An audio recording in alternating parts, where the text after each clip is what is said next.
Podcast FDP, futebol de primeira.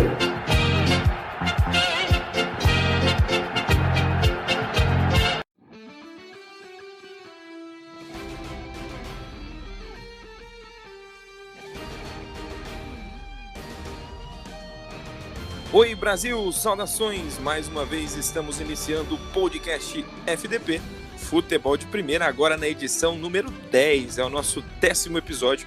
Você está acompanhando tudo isso aí pelo Anchor, pelo Spotify e também pelo YouTube. Aproveitar e já pedir para você se inscrever no canal, curtir o vídeo, ativar o sininho e toda essa parafernália toda. É a nossa bancada hoje formada com Carlos Eduardo Estagiário, Gustavo Fernandes, Helenaldo, o Jeff também está aqui, Jefferson André, o Operário Boy, vai fazer uma fala também, uma coluna aí sobre Sampaoli. Fique ligadinho que hoje a nossa pauta está recheadíssima. Estamos mais ativos que o coronavírus nessa segunda-feira, um dia depois dos estaduais aí que aconteceram nesse final de semana. Times mostrando um pouco melhor o seu estilo de jogo, a gente começa já a ver as caras das equipes para o ano de 2020. Já tem técnico rodando, enfim, muita coisa legal para você acompanhar. Vamos começar com o Campeonato Carioca, depois Gaúcho, Mineiro, Paulistão e a amada, a esperada, a cobiçada Libertadores da América. É a nossa pauta principal, o prato do dia é Libertadores, então fique até o fim do podcast, porque você vai ter todas as informações sobre os times brasileiros nessa competição. E começo convidando o nosso estagiário para falar do Campeonato Carioca. O Carlos Eduardo vai falar da goleada do Fluminense, que venceu e venceu bem essa rodada do fim de semana. Muito bem, Brasil, estamos de volta nesse querido podcast maravilhoso. Vou falar do querido Fluminense, que venceu ontem, né? Venceu por 5-1 o Madureira. Começou tomando susto de novo, né? Tomou um golzinho no início, depois deslanchou, né? Virou o jogo, goleou, fez bonito. E o torcedor, os poucos torcedores que foram ao Maracanã ontem saíram de boa, né? Antes mesmo de falar sobre esse jogo de ontem, né? Falei em torcedor, eu lembrei. A galera do Fluminense está fazendo campanha para contratar o Fellaini, aquele belga do United, aquele camarada ali mesmo. Enfim, delírios dos tricolores. É o técnico do Fluminense, nosso querido Maionese, né, o Odair Helma, falou, né, que o time ainda sofre susto no início do jogo. O time na quarta contra o Moto fez 2 gols, sofreu 2 gols e depois conseguiu vencer o jogo. Ontem novamente sofreu um gol logo cedo e isso fez com que o técnico colocasse o time em estado de atenção nos minutos iniciais. Mas depois o time conseguiu, ontem no caso, o time conseguiu vencer, tranquilo. Evanilson, Marcos Paulo jogaram muita bola, Nenê não jogou, mas o time não sofreu tanto assim com o desfalque do Nenê. Era um ponto que chamava atenção, né? Como o time ia se comportar sem o Nenê. O time até que jogou bem, foi tranquilo. Tomou um susto, mas depois jogou muita bola. E é isso, é um Fluminense que no Carioca vem fazendo bons resultados, mas quando chama ali a responsabilidade em jogos importantes, o time vem passando sustos. Foi eliminado da Sul-Americana, na Copa do Brasil vem passando sufoco, mas no Carioca o time vem jogando muita bola. Na quarta tem Copa do Brasil, se eu não me engano, isso. O time vai enfrentar quarta-feira, 7h15, o Botafogo da Paraíba. Botafogo da Paraíba de Léo Moura, aquele do Flamengo, tá no Belo, e enfrentará o Fluminense às 7h15 na quarta pela segunda fase da Copa do Brasil. Jogo único, empatar pênaltis. É isso. A última vez que o Fluminense venceu 3 seguidas no Maracanã foi há 12 anos atrás. Aquele time que foi vice-campeão da Libertadores, com Conca e companhia. Então, é o Fluminense que não consegue esse feito de vencer 3 seguidas no Maraca há 12 anos. Conseguiu já ficar 5 jogos, 4 sem perder no Maraca, mas 3 vitórias, uma em sequência da outra, o time não consegue. E tem que ficar atento nessa segunda fase da Copa do Brasil, porque já tivemos 12 confrontos definidos dos 20. Desses 12, 8 foram para os pênaltis. Ou seja, bobeou, vão ter que decidir na marca da cal. Então é isso, Lustosa, as informações do Fluminense. É o Campeonato Carioca, com você. É o Fluminense, então, que tem compromisso no meio de semana pela Copa do Capeta, como bem definiu Marcelo Duó. E o Fluminense, que definiu esse jogo aí do Carioca em 6 minutos, conseguiu marcar gols aí que já definiram o placar da partida. O Fluminense do Odair, que é tipo um pincher, né? Só se treme e tal e dá uma latida no campeonato estadual. Seguindo o fio, vamos falar então do Botafogo, que foi mais um dos times de tradição lá do Rio de Janeiro, que venceu e venceu bem nessa rodada. Helenaldo fala sobre o Fogão. Boa tarde, Lustosa. Boa tarde a todos da bancada. Bom, ontem no Newton Santos, o Botafogo fez uma partida bem equilibrada, mas com tons emocionantes e um pouco de dificuldade também. O Botafogo que criou as melhores chances do jogo, mas que também sofreu muito com a marcação cerrada do Boa Vista. Começou perdendo chance com o Alex Santana, mas que depois compensou com um golaço de fora da área. Botafogo 1-0. Aí vem o ponto que merece atenção. Gatito é um ótimo goleiro e isso ninguém tem dúvidas. Mas ontem ele falhou mais uma vez numa bola totalmente defensável. Michel chutou uma bola de fora da área, uma bola fraca, que dava para ele ter pegado muito bem, mas que ele aceitou. Simplesmente aceitou. O Boa Vista empatou o jogo e foi para cima do Botafogo. E o que aconteceu? Boa parte do segundo tempo virou um jogo lá e cá. Botafogo tentando, pressionando, perdeu inclusive um gol sem goleiro, só para constar. Boa Vista criou poucas chances, mas também foi um time que marcou muito. Enfim, Botafogo teve dificuldades no final, mas conseguiu vencer com um gol salvador do Bruno Nazário. Bruno Nazário que ontem até jogou bem, mas que também perdeu um gol inacreditável no primeiro tempo, numa jogada em que ele tentou 3 vezes e as duas o goleiro do Boa Vista fez 2 defesas difíceis e quando foi na terceira, o Bruno Nazário simplesmente isolou a bola. Bom, com a vitória, o Botafogo está em segundo do grupo A. É isso aí então, Botafogo, a estrela solitária, conseguido vencer na estreia de Paulo Autuori. E foi uma falha mesmo, como o Helenaldo falou, assim, grotesca. Vamos seguindo então, falando do único time do Rio de Janeiro considerado grande, claro, com tradição, que foi infectado nesse final de semana pelo coronavírus e amargou um empate nesse fim de semana, que foi o Vasco. E você vai ouvir a história do jogo com Jefferson Costa agora. Em Volta Redonda, no Estádio da Cidadania, Vasco e Resende ficaram no 1-1. Um gol do Resende foi marcado por França e o gol do Vasco marcado pelo Andrei. O Vasco novamente apresenta um futebol fraco, o que era de se esperar com Abel Braga no comando, né, gente? Pelo amor de Deus. Volta Lucha, volta Lucha. O Vasco parece que não se encontra em campo. O time não tem uma jogada, não tem raça. Praticamente se livrou na sorte mesmo. Na quinta-feira volta a campo contra o ABC no Maracanã pela Copa do Brasil e no domingo joga no mesmo estádio da Cidadania contra o Volta Redonda. E é isto, gente. É isto, infelizmente, né? Tem que torcer. Felizmente, né? Tem que torcer. Infelizmente, no caso, tem que torcer para que o time não se repita o que aconteceu em 2017, 2018 e 2019. Porque estamos caminhando para isso. Abraço, Leonardo. Abraço, Gustavo, Reinaldo, Carlos e é nóis. Estamos juntos. Esse foi o empate do Vasco com o Resende, fora de seus domínios, então. Para finalizar, vamos falar do campeão da Taça Guanabara, que agora também Guanabara foi foda. Que também agora também vai vencendo aí e com hegemonia, com certeza vai vencer também a Taça Rio. Quem vai falar disso? Helenaldo, mais uma vez, falando do Mengão, que não cansa de vencer. Pois é, Lustosa. Jorge Jesus levou um time misto no sábado para o campo no Maracanã e não deu em outra. Uma vitória com tons de Flamengo. Apesar de que o mando de campo era da Cabo Friense, o Maraca ainda é o Maraca para o Flamengo. Bom, Michael abriu o placar para o Flamengo, um belo passe do Gabigol, porém Gama empatou para a Cabo Friense com um golaço de fora da área, um golaço mesmo. Mas depois só deu Flamengo, com quem? Gabigol. Fez 3 gols, a primeira vez que ele fez 3 gols pelo Flamengo, o artilheiro do novo Maracanã, Enfim, só deu Flamengo no segundo tempo. Com destaque também para o Diego, que deu 2 passes, e para o Michael, que também deu um passe para um gol do Gabigol. Flamengo, sempre Flamengo. Bom, o próximo jogo do Flamengo é quarta-feira contra o Júnior Barranquilla na Libertadores. O jogo vai ser lá em Barranquilla, na Colômbia. E já, no final do podcast, o último tópico de hoje vai ser Libertadores. E vamos falar de tudo desse jogo entre Flamengo e Júnior Barranquilla, o time do Borja.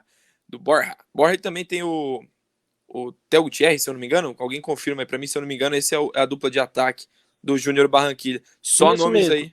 nomes aí muito conhecidos, mas, meus amigos, muita sorte pro Barranquilla. Daqui a pouco a gente fala. Terminando então sobre o Campeonato Carioca, o grupo A é liderado pelo Fluminense, junto com o Volta Redonda, os dois que venceram desse grupo, né? É difícil falar dessa Taça Rio agora, porque tá começando agora. O grupo B, por exemplo, é liderado pelo Flamengo, mas empatado com Bangu e Botafogo. Então vamos passar, porque ainda tem muita coisa para rolar nessa Taça Rio. Vamos agora para o campeonato lá do sul do país, o mais disputado por conta da dupla Grenal. Na verdade, acho que até o mais disputado é o campeonato catarinense, porque só tem time ruim. E time ruim nivelado dá um campeonato bem disputado. Tem um amigo meu que virou setorista agora do Criciúma, pensa, o bicho tá sofrendo, hein? Perdeu pro Brusque. O Criciúma, que é tradicionalista, perdendo pro Brusque. Acho que foi dentro de casa de 3-1, uma coisa assim tenebrosa. Mas vamos falar de Grenal, dupla Grenal. Primeiro o Grêmio, depois o Internacional. Quem fala é Gustavo Fernandes. Vai falar do técnico que ele ama, o Eduardo Cudê. Alô Brasil, um forte abraço a todos ligados no nosso podcast. Então vamos falar do Campeonato Gaúcho, né? A dupla Grenal que, por causa dos jogos da Copa Libertadores, jogou toda ela no sábado. E começando logo no sábado de manhã, aonde o Grêmio, em sua arena, fez valer o mando de campo e ganhando o Juventude pelo placar de 3-0 logo no sábado de manhã. O Grêmio abriu 1-0 com o PP que joga bem, ele é da base do Grêmio. Diego Souza, depois aos 29 minutos do primeiro tempo, fez 2-0. O Grêmio dominando o jogo, com outra qualidade. Lembrando que o Diego Souza fez gol de pênalti. E depois o Luciano, no segundo tempo, aí nos acréscimos fez o 3-0. Mas a polêmica desse jogo foi que o goleiro do Juventude, o Marcelo Carnet, falou que o Daron, que o árbitro do jogo, que era o Daronco, Anderson Daronco, ele era forte dentro do campo, tinha toda aquela marra dele dentro do campo, mas fora do campo ele afinava, alguma coisa assim, né? Foi polêmica essa frase aí, o pessoal deu repercussão grande no sábado. Mais tarde, às 7 horas da noite, o Internacional jogaria com o time reserva contra o Caxias. O destaque do jogo do Inter foi a estreia do o Gustavo estreando com a camisa do Colorado. E o time do amado Eduardo Cudê, por nós aqui, abriu 1-0 com o Thiago Galhardo de pênalti aos 32 minutos no primeiro tempo. O Inter foi administrando a situação. Aí só que nos minutos finais ali, Laércio Soldá fez o gol do Caxias, empatando o jogo 1-1. O Inter e Grêmio, que agora tem seus focos totais, tem foco total na Libertadores.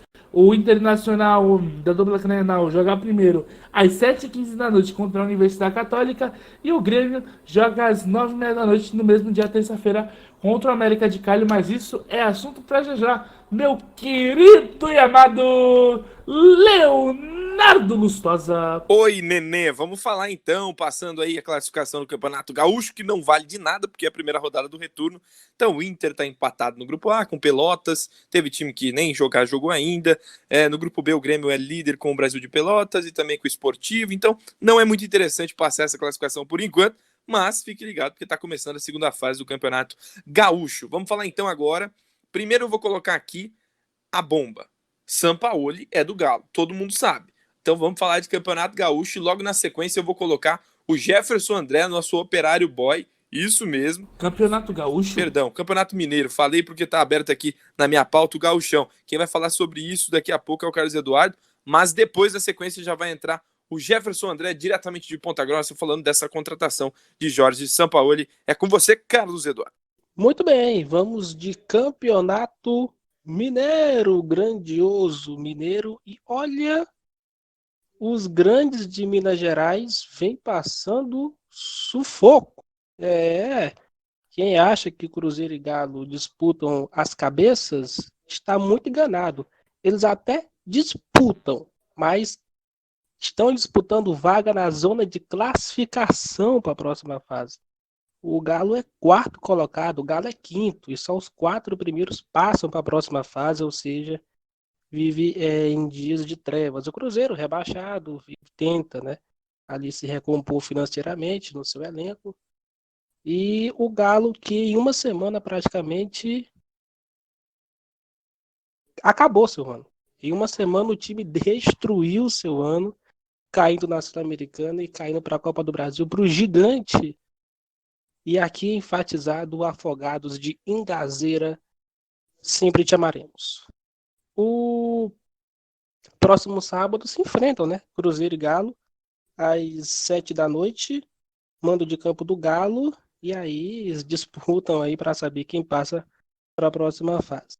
O Galo agora vem de Sampaoli, que fez todo aquele cozinhou a bola e disse que não queria assinar com ninguém. E aí o Galo cai em todas as competições e aí ele vai lá e assina para disputar o brasileiro, né? E o mineiro, porque ele não tem mais nada para disputar, meu amigo. É. Se bem que os jogadores pediram a volta do Dudamel. É, pediram, mas só que aí ficou agora Sampaoli decretado no Atlético Mineiro. Já o Cruzeiro ainda tem a Copa do Brasil, joga na quarta-feira contra o Boa Esporte, às 9h30 lá em Varginha, na terra do ET. Segunda fase, novamente lembrar, jogo único, empatou pênaltis, perdeu, eta fuera. E deixa eu ver o que mais aqui, é isso, né? São 2 times que têm o seu ano bem comprometido, 2 times que buscam, né, as mínguas premiações na Copa do Brasil, no caso só o Cruzeiro, e o Galo vai buscar esse G6 ou G7, G8, sei lá, é uma farra de vagas para as competições internacionais pelo brasileiro. Novamente, lembrando, o Cruzeiro tem Copa do Brasil na quarta contra o Boa Esporte. O Galo vai ficar descansando, não tem nada para disputar.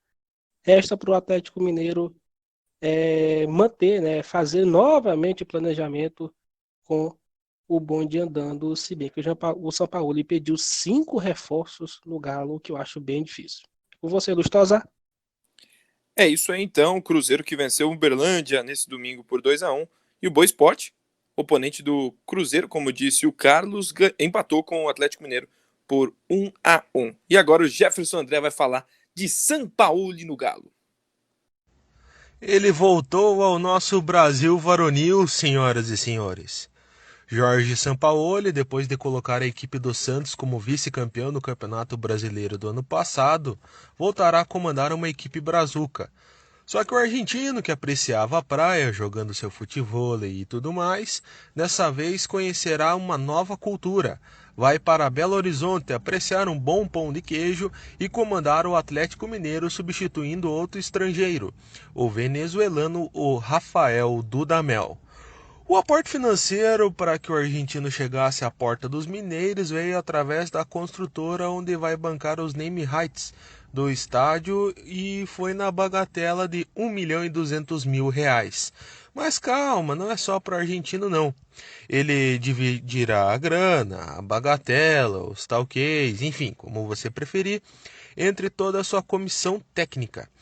Com um detalhe bastante importante, se o Sampaoli vier ser demitido no futuro, a multa será equivalente como se tivesse assinado até 2025, já que o argentino assinou um contrato de 2 anos, ou seja, até dezembro de 2021.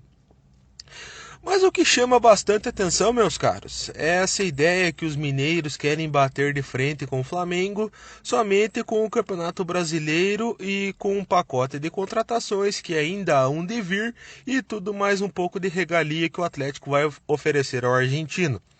Não desmereço a equipe mineira, mas isso para mim se chama projeto a longo prazo que ainda não vai vingar em 2020, pois no Santos demorou a engrenar um pouco, mas quando engrenou o resultado vimos no final do ano passado, o vice-campeonato nacional. Grande abraço a todos. É isso aí, falado e dito, ponto final sobre os mineiros que esse ano estão passando um perrengue um perrengue, tanto é que o líder do campeonato é o América Mineiro, seguido aí, se eu não me engano, acho que pelo Tupinambás, é isso aí. Não, a Tombense, depois a Caldense. Aí vem Cruzeiro e Atlético Mineiro. Que vergonha, amigos mineiros, amigos, inclusive Caleb. E agora vamos falar de um campeonato de verdade, né? Um campeonato dos estaduais que derruba técnico, que mexe com a emoção do torcedor de verdade, porque tem muito campeonato recreativo por aí, né? E o Paulistão tem mostrado que grandes times com grandes desempenhos não podem fazer muita coisa. E a gente começa com esse Corinthians que tá na degola ali, não tá classificando-se no momento para a fase aí mata-mata. O Felipe vai falar sobre esse Corinthians do Thiago Nunes, é isso mesmo, esse Corinthians do Thiago Nunes e uma comparação feita com o Corinthians de Carille. O que tá acontecendo com o Timão? Felipe! Fala, galera do podcast FDP. Hoje a gente está aqui para falar um pouco sobre a equipe do Corinthians, falar um pouco do Corinthians do Thiago Nunes, né? Entender por que a equipe do Thiago Nunes, apesar de ter um bom desempenho, não tem resultados bons, né? E fazer um pouco de comparação com a equipe do Corinthians do Fábio Carille até a oitava rodada do Campeonato Paulista. O Campeonato Paulista está na sua 9ª rodada, só que o Corinthians ainda não entrou em campo pela 9ª rodada, né? Só entra em campo no próximo sábado para enfrentar a equipe do Novo Horizontino, né? Às 19 horas jogando em Itaquera. Até então o Corinthians tem 7 jogos, vitórias sobre Botafogo e Santos, ambas jogando em Itaquera. Tem derrotas para Ponte Preta, Inter de Limeira e Água Santa, e empates com Santo André, São Paulo e Mirassol. A respeito de curiosidade, né? Até essa mesma rodada do Campeonato Paulista de 2019, o Corinthians tinha 47,6% de aproveitamento. Nesse mesmo período, o Corinthians finalizava muito menos. O Corinthians tinha um time que não trocava tantos passes, né? Era um time que dava a bola para o adversário jogar e matava o jogo em um contra-ataque, fazia um gol em uma bola parada. Esse era o time do Fábio Carille até a presente rodada que a gente se encontra hoje no ano de 2020. Era um time que tinha resultados melhores do que o atual Corinthians, mas o desempenho não era tão bom. E como a gente sabe, o torcedor brasileiro, em sua maior proporção, é um torcedor resultadista, não analisa o desempenho e quer o resultado, né? E esse time do Corinthians do Thiago Nunes é um time que tem um desempenho muito melhor a respeito daquele time do Fábio Carille. Por exemplo, a última partida do Corinthians foi contra o Santo André. Nessa partida o Corinthians trocou 499 passes e finalizou a gol 21 vezes contra apenas 2 vezes da equipe do Santo André. Ou seja, o Corinthians tem uma equipe que tem um desempenho melhor acerca de troca de passes, acerca de finalizações, acerca de chances reais de gol, acerca de ter um time que tem variações táticas. Quem analisa e conhece um pouco de futebol sabe que o Corinthians tem variações táticas durante o jogo, tem um time que não tem apenas uma maneira de jogar, né? Só que o torcedor, em sua maior proporção, não analisa isso, não quer saber disso, ele quer ver o resultado. E isso, infelizmente, o Corinthians do Thiago Nunes ainda não teve. Os resultados ainda não começaram a aparecer. Mas ainda é muito cedo, eu acho que é muito cedo para tirar um conceito, concretizar alguma coisa sobre aquilo que foi feito. O desempenho é muito bom, os resultados ainda não são bons, mas se continuar nessa pegada que está indo, se continuar com esse tanto de finalizações, se continuar com essa troca de passes, se continuar com esse time da forma que está sendo feito esse trabalho, acredito que os resultados é consequência do que está sendo feito. O time do Corinthians é um time que tem desempenho bom, só que não tem os resultados da forma que era esperado. Então acredito que com um pouquinho mais de paciência o Corinthians vai finalmente dar liga e os resultados vão aparecer para que todas as suspeitas que tem a respeito do trabalho do Thiago Nunes caiam por terra. Esse é o nosso comentário sobre o Corinthians do Thiago Nunes. Lembrando a todos que o Corinthians enfrenta a equipe do Grêmio Novo Horizontino às 19 horas do dia 7/3, que é o próximo sábado, para finalizar a 9ª rodada do Campeonato Paulista.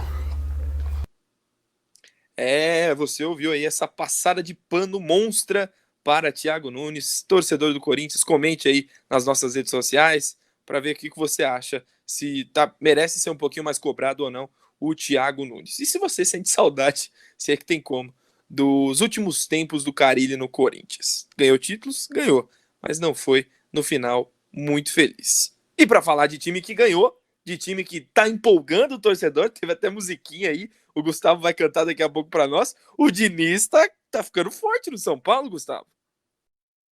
Antes de falar do São Paulo, vale ressaltar uma coisa: o Corinthians é a lanterna do grupo D. Obrigado, Ferroviária, minha querida amada Ferroviária. Mas para falar do São Paulo, vamos falar do São Paulo porque, como já diria a música, tá difícil de parar os Coringas do Diniz. Os Coringas do Diniz, o São Paulo foi até o Morumbi, recebeu a Ponte Preta, que não está bem, em verdade, está brigando para não cair até aqui no Campeonato Paulista. É terceiro no grupo do Santos. São Paulo recebeu a Ponte Preta no Morumbi e foi vapt-vupt. O São Paulo começou dominando as ações do jogo, indo pra cima da Ponte Preta, assim que deve ser, claro. E adivinha quem fez gol? Adivinha? Solta a vinheta porque Pato marcou gol, Pato Careca em sua nova fase, que por sinal, como o Felipe já falou no nosso grupo do WhatsApp, se você quiser entrar no nosso grupo do WhatsApp, é só chegar na página do Instagram e pedir. O Felipe disse que o Pato fará 75 gols na temporada, será o artilheiro do Brasil. Quem falou foi o Felipe, não fui eu, hein, gente, não fui eu. E aí o São Paulo tendo a domínio das ações do jogo, o grande destaque do jogo, o grande nome foi o Ivan da Ponte Preta.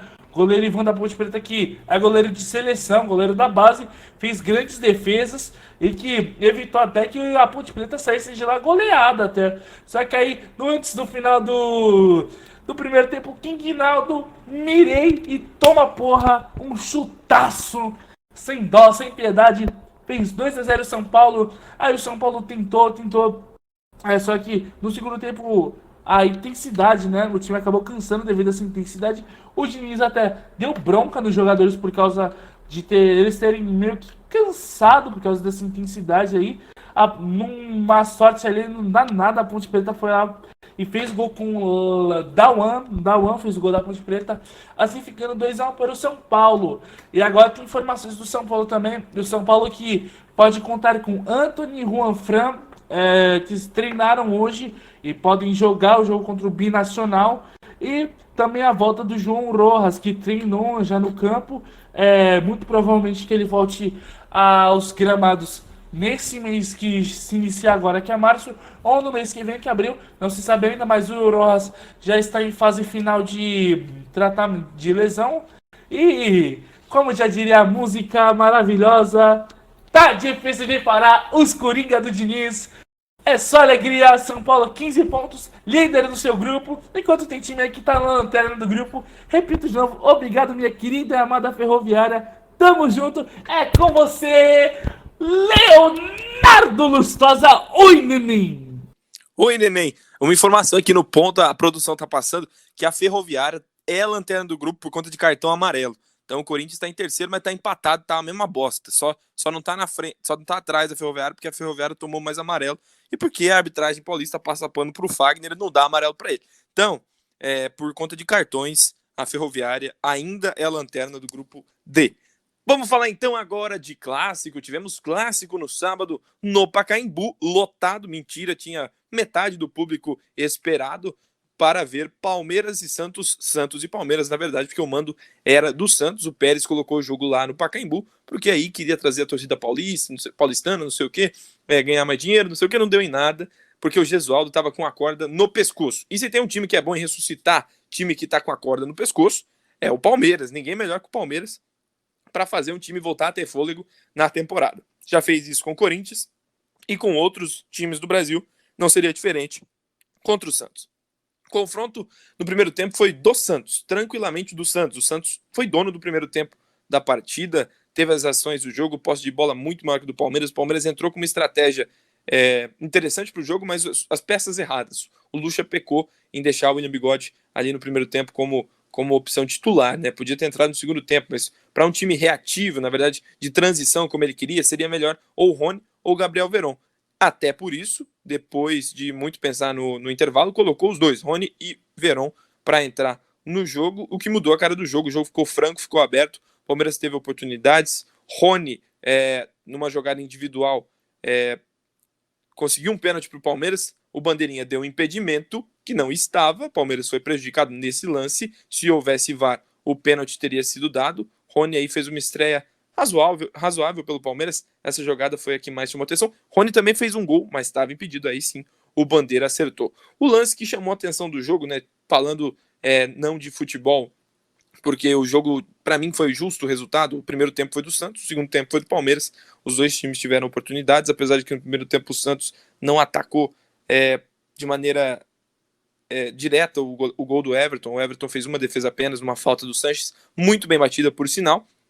E o resultado de 0-0 foi mais justo, porque o jogo foi fraquíssimo, sonolento. Muita gente que assistiu criticou, e eu sou um desses também, mas clássico é clássico. E o lance que chamou a atenção foi a não expulsão do Felipe Melo, que se perdeu ali, foi tirar uma bola para o alto e na queda ele entrou de maneira desproporcional no atleta Yuri Alberto. Tem imagens muito fortes que mostram que ele acertou o tornozelo, tinha que ter sido expulso, o árbitro deu apenas amarelo, e o Felipe Melo bocó foi lá depois falar que nem o amarelo era justo, não sei o que. Acho que ele nem reviu na TV para falar essa asneira que ele falou, mas merecia o cartão vermelho o atleta do Palmeiras, que usou aí de erros de outros jogadores para se justificar. Eu, particularmente, não vi maldade, vi temeridade. Ele foi imprudente no lance. Ele tirou a bola, se perdeu e poderia ter segurado o pé. E naquele pé ele cai como se não tivesse ninguém por ali. Não vi ele querendo quebrar a perna do outro atleta e tudo mais. Até acho que Felipe Melo é mais intimidador no sentido de falar demais e não sei demais, faz faltas porque é natural, ele tá ali naquele campo, mas eu acho que ele não é desleal como outros atletas são. Ele não entra para machucar de fato, mas ele foi muito infeliz na fala dele e também nessa entrada. Não vamos passar pano, Felipe Melo deveria ser julgado e punido por essa entrada que poderia tirar um jogador aí do restante da temporada. 0-0 no Pacaembu, o Santos continua líder do seu grupo no Campeonato Paulista, nada mudou, 12 pontos, seguido pelo Água Santa com 9 pontos, Ponte Preta e Oeste, que são aí, na verdade, os dois times mais fracos da competição até aqui, juntamente com o Botafogo de Ribeirão Preto, que está no grupo B, liderado por Santo André com 19, Palmeiras 17, Novo Horizontino 14, os três times aí muito fortes. Grupo C, liderado pelo São Paulo, seguido pelo Mirassol, e o grupo D maravilhoso, tem o Bragantino na liderança, o Guarani em segundo, e o Corinthians em terceiro, empatado com a Ferroviária. Que vergonha! Finalizamos o Campeonato Paulista, e agora vem ela. Vou deixar você chamar, Gustavo. Vou deixar você chamar essa competição maravilhosa que agora é patrocinada pela Ford. Então vamos falar dela. A competição que deixa esses membros aqui que estão nesse podcast ensandecidos. Aquela competição que deixa você que está do outro lado da tela, nos ouvindo, nos acompanhando, que deixa você ensandecido.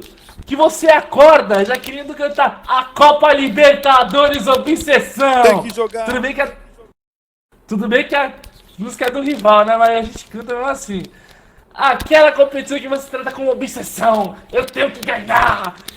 Ela vai começar agora pra valer a Copa Libertadores da América.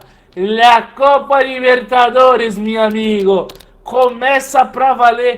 E terça-feira já tem jogo, 4 times brasileiros entram em campo nessa terça-feira. Na quarta-feira, 2 times brasileiros entram em campo. E na quinta, 1 time brasileiro entra em campo. Vamos começar falando de quem, Lustosa? Primeiramente, vamos falar de Internacional. O Inter, que joga na terça às 19h15 contra a Universidade Católica, que não é boba, não. E você mesmo vai falar desse time, o Colorado do Cudê.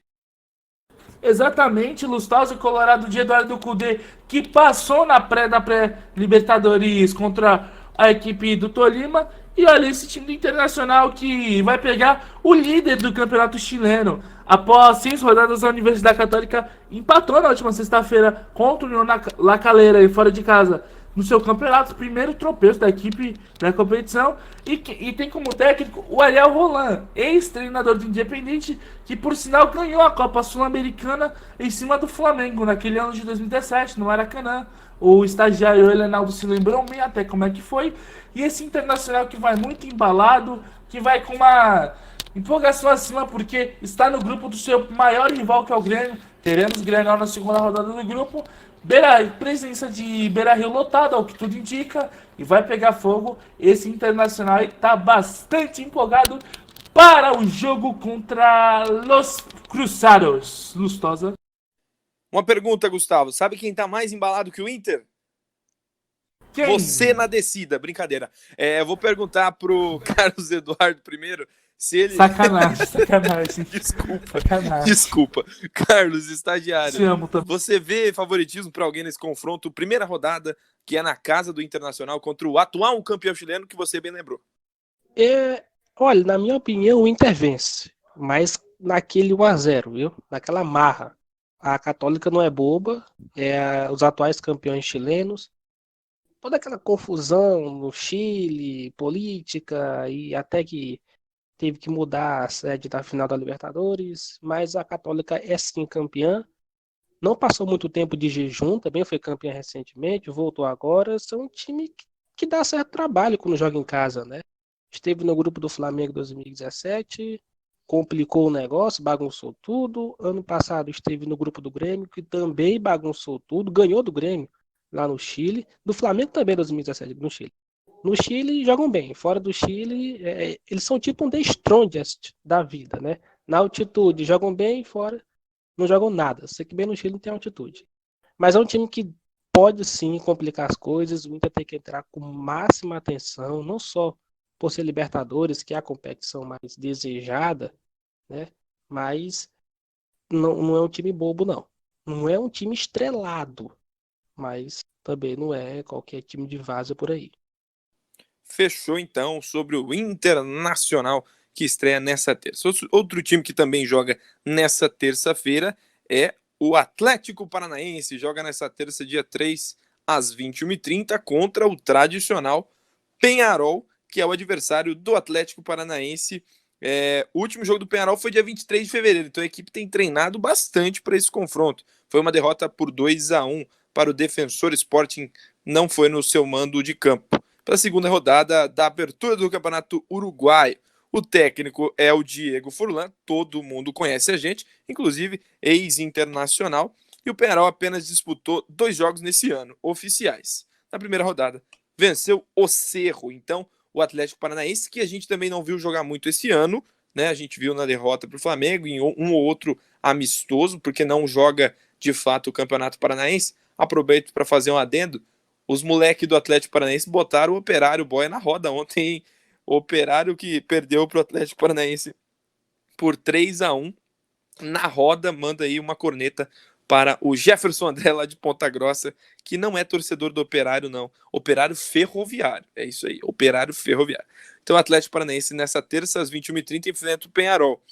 Helenaldo, a gente não viu muito desse Atlético Paranaense do Dorival Júnior, mas dá para vencer o Peñarol, que nos últimos anos só participa mesmo, porque conquistar não conquista nada dentro da competição.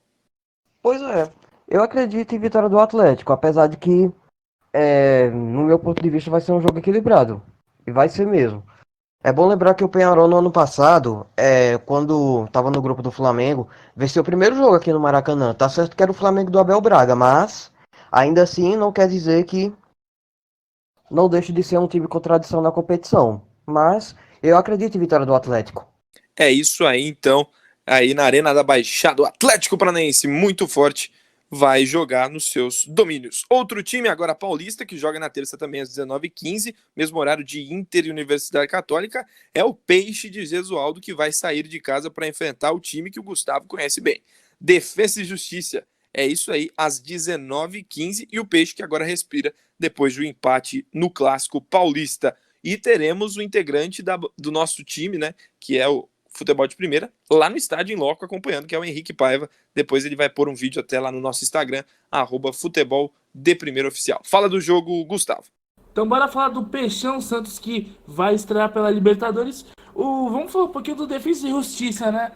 Time do qual eu conheço, do qual não me traz boas lembranças, né? Mas o rival do Santos, que é o Defesa e Justiça, teve uma boa atuação no sábado, no empate de 1-1 contra o River Plate, lá no Monumental de Nunes, na penúltima rodada do Campeonato Argentino.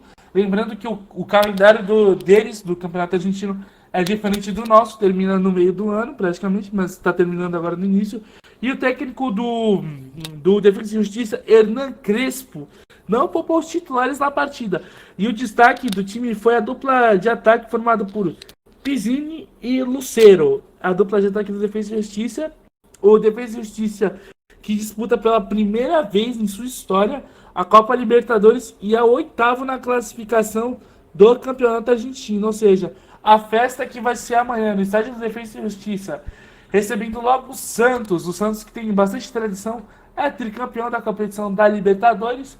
Rapaz, vai ser um jogo bastante difícil e um jogo que talvez pode custar o cargo do Gesualdo, né? Não se sabe o que vai acontecer, mas todo cuidado é pouco para o alvinegro da Vila Belmiro, Leonardo Gostosa. Respeito, ok? Respeito. É o Santos de Gesualdo jogando fora de casa e depois você vai ver os resultados que a gente vai passar na quinta ou na sexta-feira. A gente vai gravar o podcast, provavelmente na sexta, porque daí a gente aproveita para pegar os resultados de quinta-feira.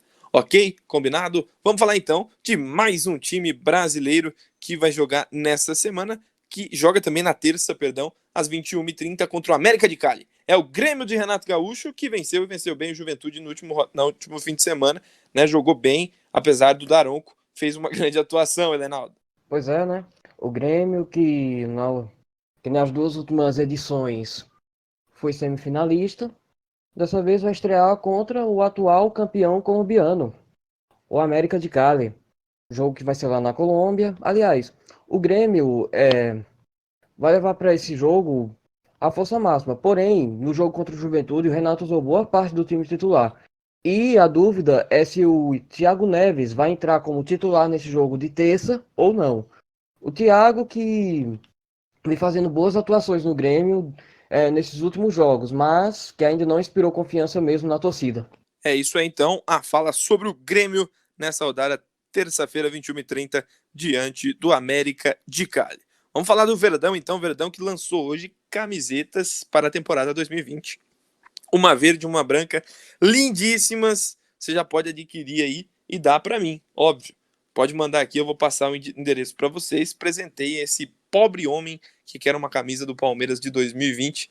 Ai, coisa linda, hein, Puma? Parabéns, principalmente pela divulgação, valorizando os imigrantes que construíram essa história linda do Verdão, que enfrenta fora de casa o Tigre, que eu não tenho muito o que falar desse time, tá avulso na Libertadores, é o time, óbvio, mais fraco do grupo, ele tá na segunda divisão do campeonato lá da Argentina.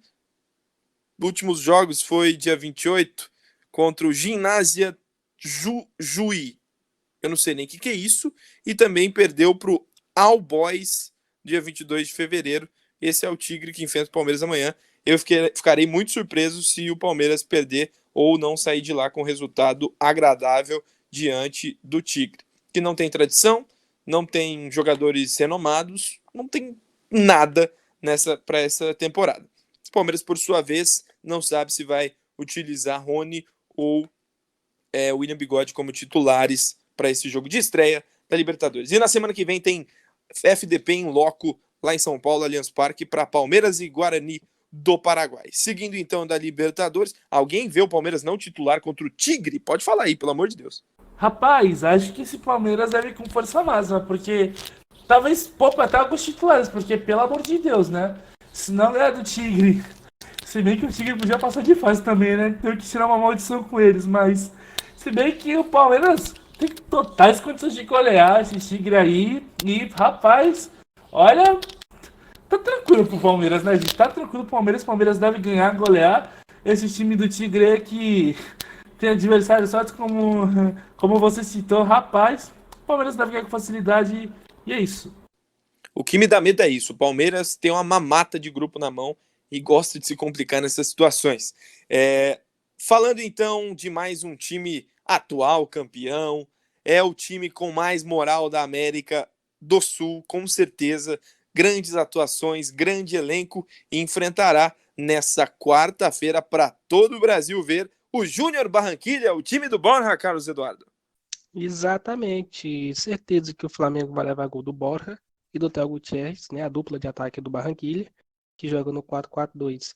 Mas antes disso, de falar sobre o Flamengo, tem uma curiosidade entre esse jogo do Tigre e do Palmeiras, porque são um dos pouquíssimos times na América do Sul que vão jogar uma Libertadores é, disputando a Série B. O Palmeiras fez isso em 2013 e agora o Tigre joga a Libertadores, mas disputando a Série B da Bem Argentina. lembrado, Quase bem que o lembrado.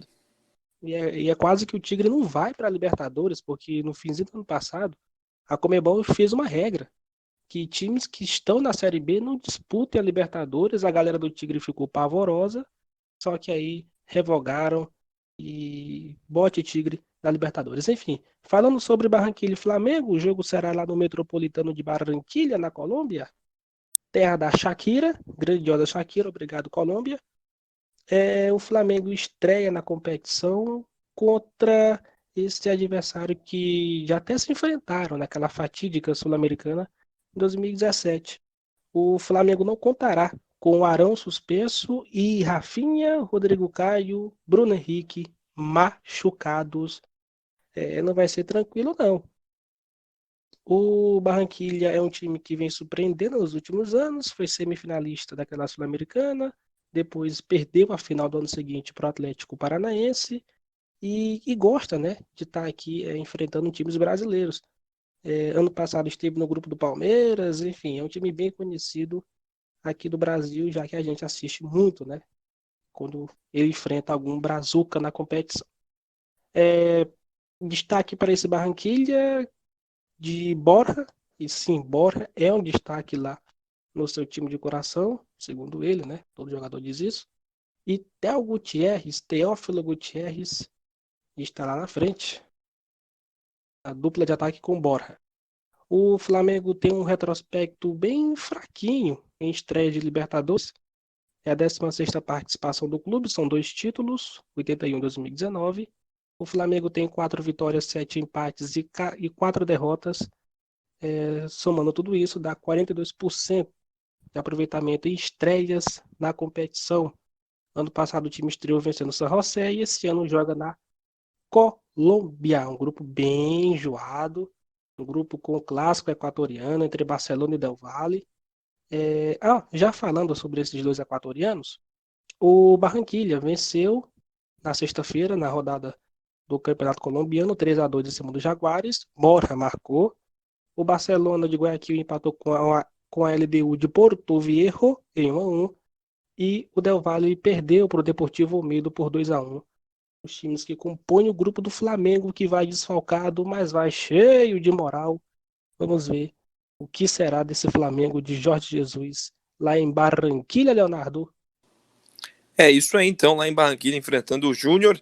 E é um grupo assim, bem enjoado, como disse o Carlos. Eu não acho que essa facilidade toda não. Tanto é que os confrontos contra o Del Valle aí na Recopa foram até interessantes. Teve momentos ali sofríveis para o Flamengo, mas depois conseguiu o título, óbvio. Mas não é um time besta, não. É um time que eliminou o Corinthians ano passado também, da Copa Sul-Americana. Finalizando os brasileiros, o São Paulo, multicampeão da competição, enfrentará nessa quinta-feira a equipe do Binacional e quem fala é o Gustavo. Pois é, vamos falar do São Paulo, que vai ser o último brasileiro a estrear na fase de grupos da Libertadores nessa quinta-feira.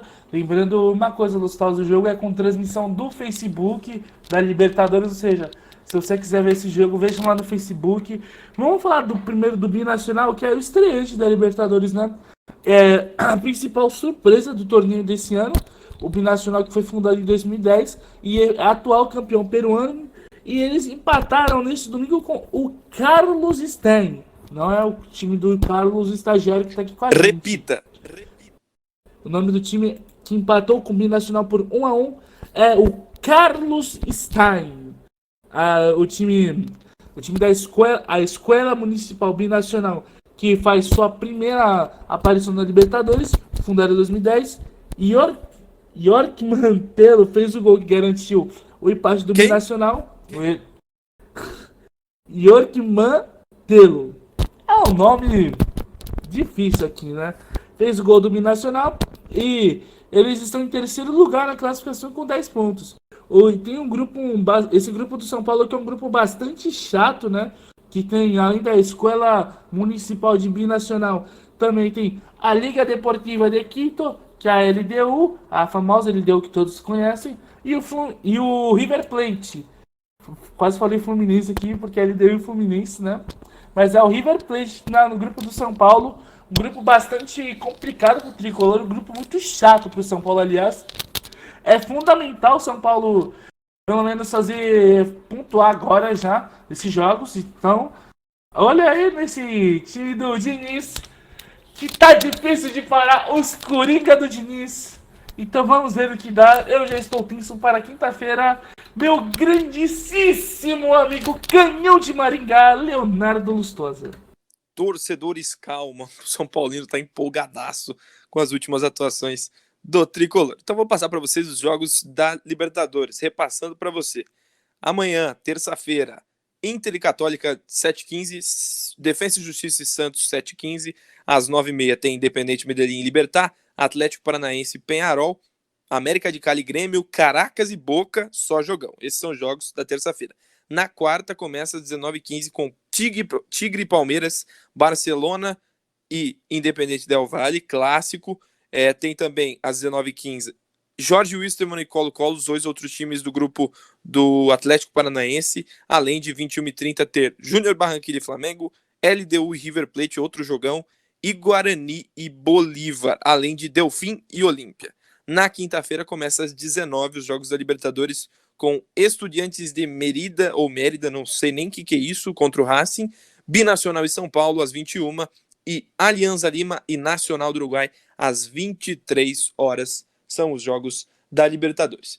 Antes de falar da tabela do Brasileirão, que saiu a primeira rodada, né, nas rodadas aí do Brasileirão, eu queria falar para o Gustavo contar para nós o que aconteceu com o Fortaleza. Foi um pecado.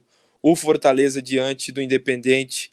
Rapaz, poucas vezes eu fico com dó de time brasileiro em competições internacionais. Dei muita risada só do Rogério Ceni, mas do Fortaleza em si, que pecado. Lustosa, você lembra do que eu falei no podcast da quinta-feira? Eu disse... Peraí. Repita para o ouvinte. Você se lembra o que eu falei no podcast da quinta-feira? Diga aí, visões da Raven.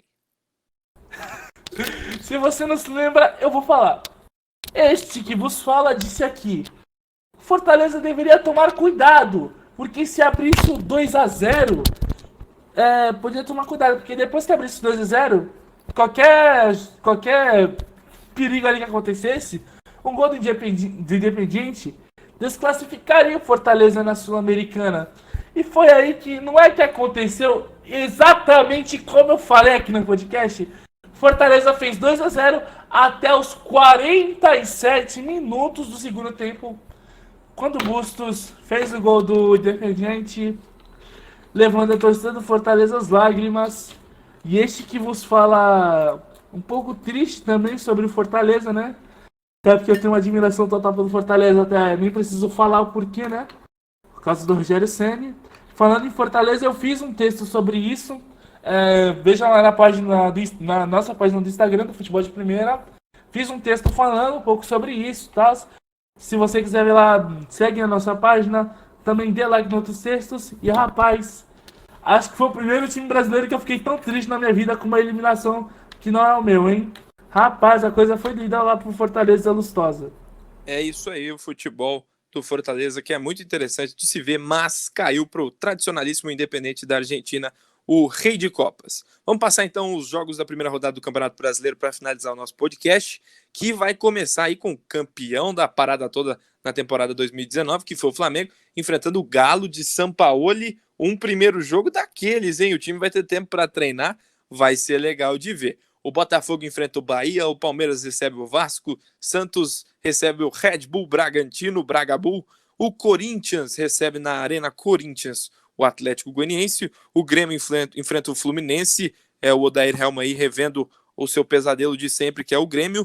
O Coxa vai receber o Internacional do Cudê, Fortaleza recebe o Atlético Paranaense, jogo interessante também, porque o Rogério Ceni negou o Atlético Paranaense e agora recebe em casa, e o Goiás recebe o São Paulo. Para finalizar o podcast, vou deixar vocês darem os destaques de vocês, não só sobre esses jogos do Brasileiro, mas sobre qualquer assunto aí que vier à tona. Obrigado pela participação, Carlos Eduardo. Chamar atenção pro Independiente Del Valle, né? Um planejamento que vem dando muito certo. O time